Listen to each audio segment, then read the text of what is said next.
रात का सन्नाटा, चारों तरफ अंधेरा, और उस अंधेरे में एक ऐसी आवाज जो किसी इंसान की नहीं थी।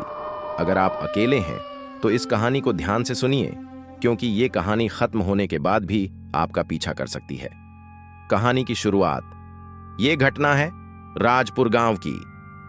एक ऐसा गांव जो दिन में तो जिंदा लगता था, लेकिन रात को मरे हुए जैसा हो जाता था। शाम के ठीक 7 बजे हर घर के दरवाजे बंद हो जाते थे। ना कोई बाहर निकलता, ना कोई आवाज करता, क्योंकि गांव वालों का कहना था रात 7 के बाद जो बाहर निकला वो वापस कभी नहीं लौटा। एक रात इस गांव में एक लड़का आया। नाम था अमन। अमन को इन बातों पर भरोसा नहीं था। उसने सोचा ये सब गांव वालों की अफवाहें हैं।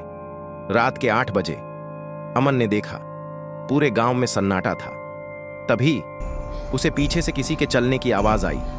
छम छम छम। अमन ने पीछे मुड़कर देखा, वहां कोई नहीं था। पहली झलक 3:30 से 5 बजे। अचानक अमन के कान के पास किसी ने बहुत धीमे से कहा, तुम यहां क्यों आए हो? अमन का शरीर जम गया। जब उसने सामने देखा तो उसकी आंखें डर से फैल गईं। एक औरत सफेद साड़ी में, पैर जमीन से ऊपर तैरते हुए। लेकिन सबसे डरावनी बात उस औरत का चेहरा नहीं था।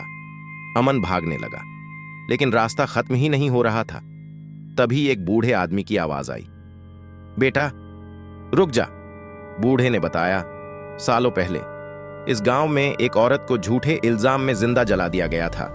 मरते वक्त उसने कहा था, मैं हर रात लौटूंगी और जो मुझे देखेगा वो यहां से कभी नहीं जा पाएगा। अमन समझ चुका था, वो औरत उसे देख चुकी थी। आखिरी रात के ठीक 12 बजे पूरा गांव कांप उठा। हर दरवाजे पर खटखटाने की आवाज और अमन के कमरे के बाहर वही धीमी आवाज, दरवाजा खोलो, मैं तुम्हें लेने आई हूं। अमन रोने लगा। उसने दरवाजा नहीं खोला।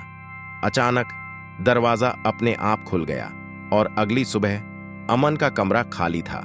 सिर्फ दीवार पर लिखा था, जो मुझे देख ले वो मेरे साथ चला जाता है।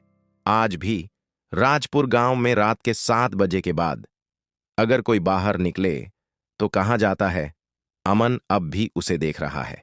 अगर आपको रात में किसी के चलने की आवाज आए तो पीछे मुड़कर मत देखना, क्योंकि हो सकता है वो आपको देख रही हो।